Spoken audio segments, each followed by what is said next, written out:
Welcome to the Zadzooks Happy Hour. My name is Todd Stoll, and I am joined by 25-year veteran reporter covering pop culture, video games, and technology for the Washington Times, Joseph Zadkowski. Take two? No, you don't want to ruin the magic, behind the scenes magic. I'm just going to say this right now because Joe might come across being very frustrated. I accidentally had his mic on mute the entire time. So we are literally re-recording this set again. I'm calling my agent. Yes. Sorry. Okay. Well, welcome. We're here today to talk 4K for the second time. We're here to talk 4K Ultra HD Star Trek Beyond and Blu-ray. Let's get into the movie a little bit, and then let's get into the special features. The movie was great. I loved it. I had a good time with it. I think it was one of the better ones. I absolutely agree. I know you do. I heard you the last time. You heard me the last time agree. It was awesome. The effects were brilliant in it. The story was tight. It, in general, just really focused a lot on the characters, and it focused on the Enterprise as a character in and of itself. Which I think people forget. There, you didn't say that last time. That's good. Which I think people don't realize, but there's an expectation there. Please tell us the story, without giving too much away. The story is they are in the third of their five-year mission. That's correct. And Spock and Kirk are both tired and bored. Kind of like me. Yeah. After this, yes. And they're looking for something new. Kirk is looking to promote and not be a captain anymore. Spock is looking to leave Starfleet. Have Spock babies? And have Spock babies. And there is a lot of tension amongst Spock and Uhura. And there is a lot of sort of unspoken dialogue between the fact that Kirk and Spock aren't even on the same page and don't even know that they're dissatisfied. So they end up going to a resupply in a space station that looks like a planet called the Yorktown. And while there is a distressed call, and a ship arrives and is asking for help, and that their crew was captured and they need help. It's a new species. What's very cool is they show scanning the dialogue or the dialect of the species and how they're able to convert it to English so they can understand, which has never been shown in a Star Trek movie ever, which was awesome. I didn't know that. And the Enterprise is called up to help. Very routine. Very routine. It is the most advanced ship at the time that is able to go into a nebula that no one has ever gone into before. And even entering the nebula is very cool.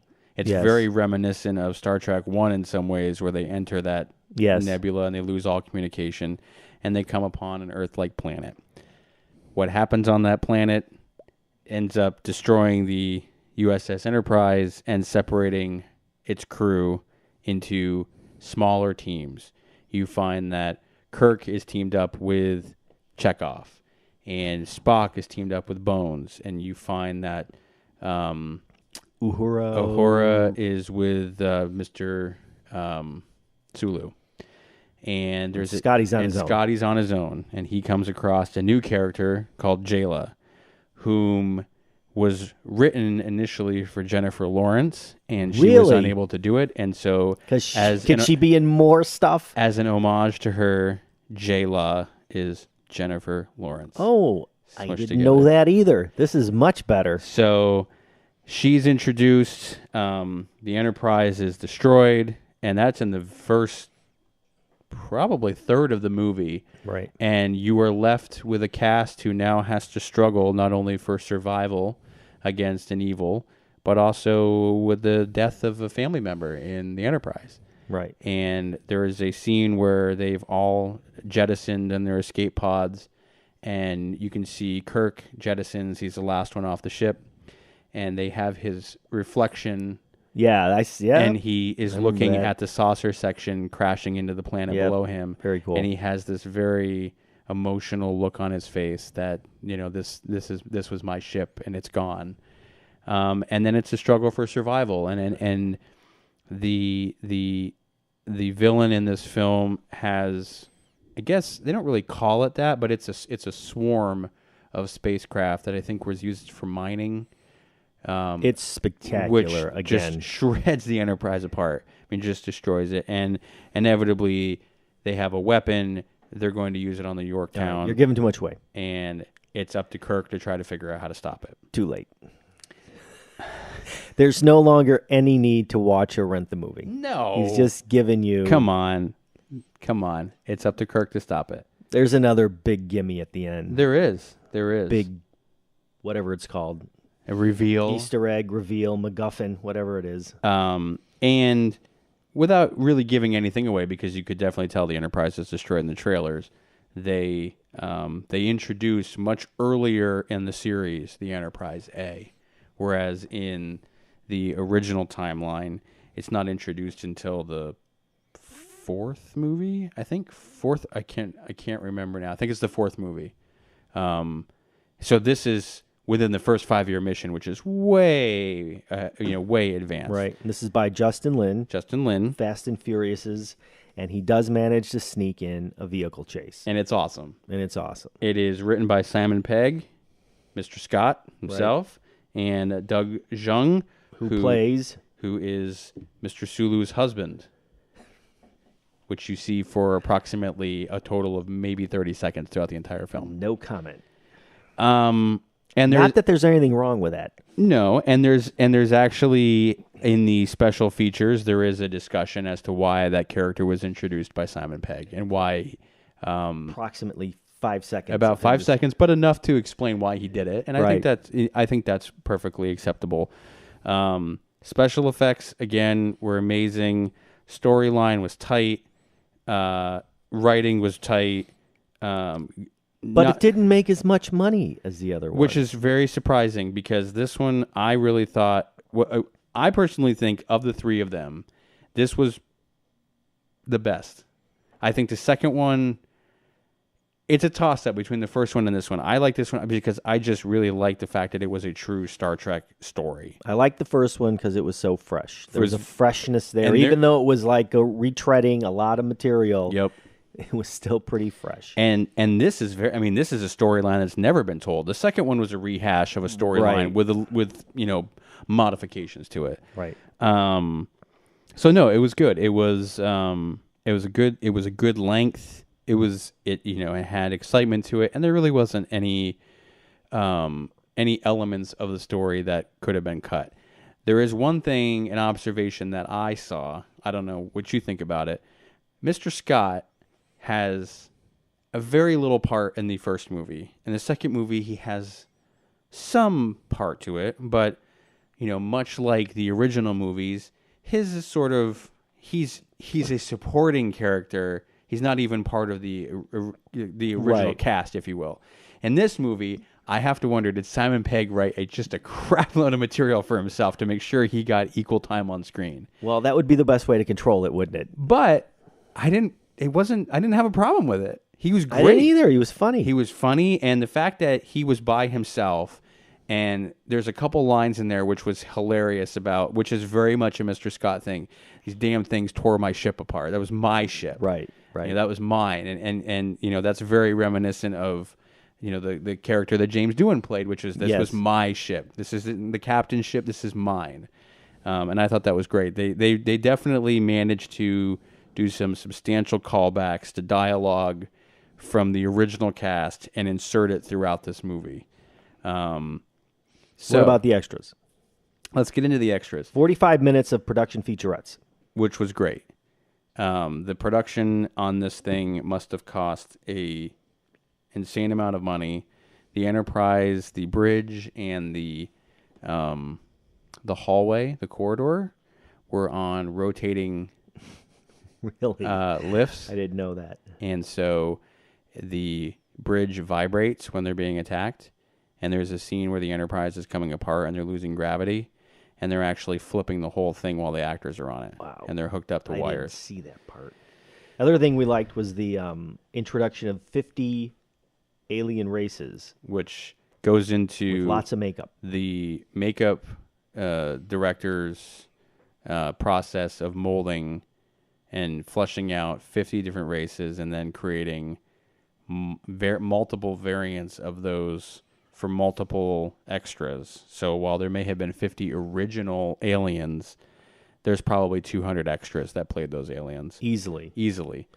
And then there's a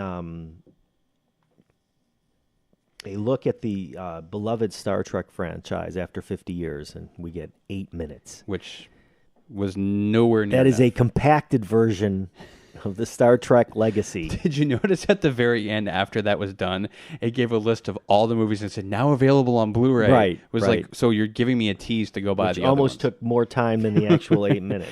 The deleted scenes were unnecessary. There were 2 of them, and they were about a minute and a half total. Right. That could have just been dropped, or they could have added more there. Right. The gag reel showed the cast very tight, very comfortable with each other, and they definitely make each other laugh. It was great.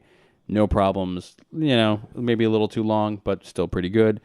As we discussed in our previous recording, I did not care for the in memoriam for Leonard Nimoy and Anton Yelchin. I felt like Nimoy got him, I don't know, what would you say, 3.5 to 4 minutes? Yeah. Well, in the grand scheme of things, he should have. If you're going to spend 5 minutes paying tribute. Yeah. They could have done so much more with him. And, I mean, I guess that's why his son came out with the documentary called For the Love of Spock. Was his son even in? No, not in this one. The 5 minute? No, he wasn't, right? No, but he was in one of the other movies. No interview with Kirk, with William Shatner. I don't think Shatner wants anything to do with this. Right. Honestly, I think he's frustrated because he doesn't. Nothing successful. Why would you any part of it? And Anton Yelchin got about 45 seconds. Right. Which was also, I feel, tragic and disappointing. Granted, he's only been in this franchise since 2009, but quite a lovely young man. Right. Was very playful in this movie, and they could have shown a lot more. And I feel like they didn't do either actors justice in providing not at all an appropriate in memoriam. And at the end of the movie, after the initial credits roll with the main cast, then it fades to black after this exciting splashy music, and you get about 10 seconds of their names, and that's it. I would have loved to have seen it lead with that. Special features overall, one of the things that was missing, which I know you really enjoy, is the audio optional commentary track. And there is definitely a precedent for Simon Pegg now having been one of the few individuals who has been in both Star Wars and Star Trek and also helped write both of them. That's although right. One uncredited and one here credited. Right. It would have been great to get his fantastic perspective on it. Justin Lin, I think, could have done it. Right. He did a great job with this movie. Yep. And he could have done it. He is a fan, right? He, in one of the special features, it says he's been watching since he was 8 years old. And I think that's a bit disappointing that there wasn't that. I think they could have added more special features into this. Maybe focusing a little bit more on the history and the 50th anniversary. Yep. But I imagine they're leaving their marketing team to try to focus on getting people to buy those other DVDs. Sure. Why not? So, once again, also, it's a 4K ultra high definition release. So that means you're going to see some spectacular visuals, including, of course, that Starbase Yorktown, which is just spectacular at any level. And you look at all these cities on these flybys. And speaking of flybys, the end of the movie has a spectacular flyby about star systems. Yeah. It's just beautiful in 4K. What's not so beautiful, anyway, it kind of threw me for a loop, was the three main actors, Spock, Kirk, and McCoy, seem to have some level of unusual aberrations on their face as far as blemishes, pimples, things like that. And when you see it in ultra high definition, it just stands out way more than you would expect. It's supposed to be a lifelike experience, and I'll be damned. As I sit here and look at Todd, he actually may even look like Chris Pine through the blemish filter at this point. That's how dang detailed it is. So, are any of the other older Star Trek movies in 4K yet? Because I do. The first two. So I feel like Shatner had blemishes on his face throughout. Like he had, he was meant to look sort of grizzled and worn, and Nimoy obviously did, and there's only so much they could do. And I have to wonder if we just don't realize it, but there's that level of detail where they're attempting to mock. Well, they delivered it on the cast, the same blemishes from their original casting. That'd be crazy. I mean, I can't believe that. Super meta, but you never know, it could happen. Anyway, painfully lifelike for these three guys. I don't know what it would be like for actresses to have to deal with that. I can't believe they're going to be happy. There may be more makeup in the future for actresses in ultra-high definition land. Well, and you also have to wonder, too, remember, everything goes through this coloring process, and I have to wonder if that... it's if you overexpose a photo, right? Are they pushing the boundaries of the coloring and having this unintended consequence on the cast's skin? It's still relatively new what they're doing here. Yeah. I mean, there are films shot with 4K masters. Marvel, so probably. We'll see how it plays out in the future, but. Once again, when you have something that lifelike, it really has to stymie a cinematographer's vision. Because you have to figure this a little bit. Probably started end of 2014, started filming all through 2015, which, if I'm not mistaken, 4K UHD didn't come out until... Early this year, the first player came out. So one would assume they didn't shoot in 4K UHD. It was shot... I know the effects were 2K, and they were upscaled to 4K for this release. And that's why I have to wonder if upscaling isn't causing this unintended effect. Right. But everything flowed really well, and there's the to get back to one of the deleted scenes, or not the deleted scenes, but the extras where they talk about the production value. They built massive sets. I mean, massive sets. Full scale representations. And as an actor, that's just got to be the best thing to have, because you're not on green screen. Right. And you can actually respond to what's in front of you. I think Independence Day Resurgence was almost all shot on blue screen, which has to be annoying for an actor to try and work in that. Yeah, what are you reacting to? There's green screens around to replace background and things like that. But they're in a rock quarry where they're filming like the main scenes. Right. They're in Dubai. Cool. They have really stepped up their game here. Hence, probably why the budget was like $200 million. It was that big, huh? I couldn't find the budget. Yeah, I don't know. But you have to assume $150 to $250 million. But in some ways, that does kind of seem like money well spent, because you're getting an authentic response that I think, to your point, Independence Day Resurgence, just, as one of the other Blu-rays that's just come out, I think that's where these things tend to struggle. If you don't have a physical space to react to, it becomes extraordinarily difficult, and it doesn't give an authentic experience. Independence Day had its own problems, but a movie like that's completely CGI, I cannot imagine how difficult that has to be as an actor to deal with. $185 million budget. Right. So and most of that probably went into... You get what you pay for. Into production. In this case. So I think this was a very solid outing. There is a fourth movie already announced. The cast has re-signed. Chris Hemsworth comes back as as Kirk's father. So he will return for the fourth film. Anton Yelchin's character, Mr. Chekhov, will be written out of the franchise. They are not replacing him at all. Okay. Which I think is an admirable thing, but it'll be interesting to see how they play that out, how they explain that. And our first take will now be an extra. You're going to put that together for a special bonus disc. We're going to do an audio commentary on the first take. On the first take. It'll be great. Anything else you'd like to discuss on Star Trek? No. Or have we given this the most thorough review we've ever done? I want you to stop and check the audio levels at this point. I have been looking. The audio levels are great. We are coming in loud and clear, and I promise I will not hit the mute button on your mic next time. We will be back in just a moment to talk more Blu-ray. Stick around. Communities Digital News, built by the writers and editors that deliver the news 24 hours a day. Visit comdiginews.com. That's COMMDIGI news.com. And support the next evolution in news.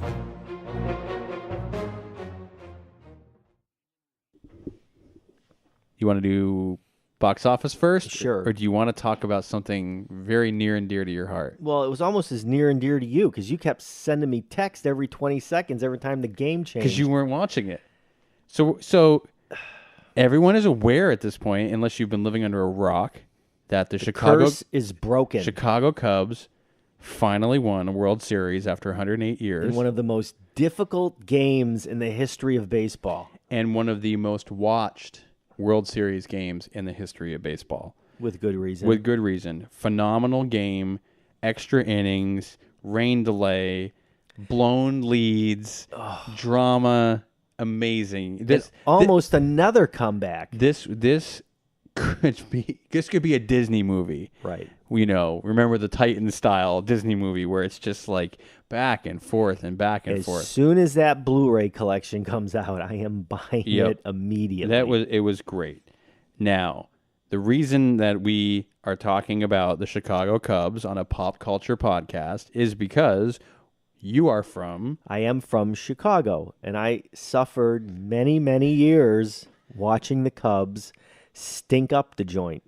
I go back to, I'm throwing some names out, and Cub fans will know these names, like Bill Buckner and Rick Monday, Glenn Beckett, Steve Oniveris, Bobby Mercer, who used to be a Yankee. Guys like that, Jose Cardinal, the guys like that I used to watch and suffer with every season who never got anywhere, even to the Rick Sutcliffe era where they went up 2-0, I think, and then they got beat in San Diego 3 straight and lost the series. Then that other series where some nitwit in the bleachers or on the side bobbled the ball when there was supposed to be a catch made. The fan interfered and cost us, in theory, the series again. But that did introduce the fan rule. Did it? Which was invoked because of that, because it was so controversial. Right. And that guy, I think, was booed out of town, if I'm not mistaken. Yeah, he's still hiding. He's still hiding. Anyway, I don't want to touch on it any more than the fact that I had been a long-suffering Cubs fan. I kind of lost track of the team. I couldn't tell you half the team at this point that won, but I'm just so happy they did. And I have great memories with my dad of going to Cubs games. That's all. Yeah, I mean, and Back to the Future got it so close. Oh, my. Now, granted, they didn't sweep Miami, but they were 1 year off from the Cubs winning the World Series. Go figure. And we're in an election year where Back to the Future had, at one point, indicated we had a President Trump. No. Yes. So let me tell you something. Tuesday night. I don't know, but you know what? So to tie this back to pop culture and to Back to the Future, so they interviewed Robert Zemeckis and they interviewed Michael J. Fox and a couple other people because they were sort of like, hey, he was only a year off. Right. And the guy who wrote the movie with Zemeckis had said, you know what? It's 1985, and this movie's going to take place in 2015. Let's just go crazy. What's the most extreme thing that could happen in sports? I know the Cubs will win the World Series. Wow. Just by chance. Right. 1 year off. Right. And so now all these people have said, well, they went back to an alternate timeline. Maybe Marty drove over a butterfly and that created the butterfly effect, so everything's not quite on the same time. People are coming up with excuses to legitimize this. But it is so bizarre because last year they could have gone all the way. And for sure. They had the core. And people were like, Back to the Future, get it right. Right. I'm going to give them a pass. Heck, yeah. I'm going to say they got it right. They got it right. Yeah. It wasn't against Miami, and they didn't sweep in 5. They won all 7. Right. But that's pretty awesome. Yep. For sure. Congrats, Cubs. Congrats to you as a lifelong Cubs fan. Thank you. You're a Yankees fan. I am a Yankees fan, but... And you've won way more than you've needed to, so that's fine. This is I lost count after 20. Yeah, thanks. Same to you, pal. But you know what? Cleveland has got a lot of history with Major League. The movie. That's true. Charlie Sheen is blaming their loss because they Because wouldn't let him throw out the first pitch. Go figure. So, I don't know. Once again, it's all about Charlie. It's all about Wild Thing, you know? All right, let's break down the top 5 where we think it will fall into place. Since we're now recording this on a different day, I'm gonna throw this one out there and say I think Doctor Strange is probably going to win the week. I think right now it's pacing on to about 80 million. But what is incredibly frightening to me is Boo. A Medea story? Or Medea Halloween, is right? That is made $60 million. That film probably cost them nothing. It was number 1 last week. It Yeah. beat out Inferno. Yeah. Ron Howard and Tom Hanks they've lost their magic, I guess. What is up? What is the fascination with this character? Beats me. Okay, Beats that's me. fine. I mean, I can't speak to it. I haven't seen any of them. Hacksaw Ridge, not delivering. No. But- I do have to wonder if that suffers from Mel Gibson being attached as the director, or if it suffers from bad people, timing. or if people just don't want to watch another war movie. Yeah. It's supposed to be really brutal. It is. I mean, it's a great story, but it's supposed to be really violent. I think it'll be a spectacular Blu-ray yes, I when agree. that comes out. Trolls, number 2, no surprise. It's Right. a kid movie. Right. Anytime a kid movie comes out, if it's got any backing to it, it's going to do well. Doctor Strange is just it's a Marvel monster. You just can't unseat that. But Trolls looking pretty good, probably in the 36 to 42 range, I would say. But Doctor Strange is going to just blow this one out of the water. What Yeah. else? Jack Reacher. Jack Reacher. I love the first movie. I'm kind of disappointed that this one's not doing as well. But let's hope that John Wick Part 2 doesn't suffer the same fate as Jack Reacher, because That was a great movie. John Wick was amazing, and the second movie already looks awesome in the trailers. I'm very excited about that. So you've got Blu-rays coming out. So what's coming up this week? The Rush Hour trilogy. Ooh. With Jackie Chan and Jackie Chris Tucker. Chan and Chris Tucker. I think the first one was really great, and then it kind of went downhill. By the after third one, that, it was right? pretty rough. They're The tired. first two was good. The third one, you stayed around because you wanted to watch the gag reel at the end. They invented the gag reel at the Right. end of movies. They were the first ones. You're to kidding. No, that is not true. At the end of the film, not as a special feature. At the end of the film, while the credits are rolling, I don't believe they you. were one of the first ones to do it. Liar Liar did it. When did Liar Liar come out? Around the same time. We'll check that. Okay. Well, maybe it beat it. Sausage Party, which we're going to touch on next week. We can touch on it next week. I have screened it on digital and have notes for that, but I want to wait and see if the Blu-ray has anything better to offer that the digital edition does not. And next week, I'm going to probably touch on Batman: Return of the Caped Crusaders. It is a traditionally animated cartoon, I believe, that features the voices of Adam West, Burt Ward, and Julia Newmar, the original Catwoman, and it's really a riff on the original 1966 show. So you're gonna let me borrow that, right, to watch? I didn't know you were a fan. Oh, the original, the TV show? You will get a huge kick out of this. Okay. Okay. We'll also talk Independence Day Resurgence Sure. on 4K And UHD Probably some X-Men. and X-Men Apocalypse on 4K UHD. He would just watch it. I will watch it. How's the levels? This is working out really Okay. really well. We Do apologize. we sound professional now? We apologize for the terrible audio that we have experienced, but apparently when you have a board that is a powered board and you have a bad cable, it will fry your microphone. So as a result, we apologize. We have it worked out. Right. The sounds are coming across so much better.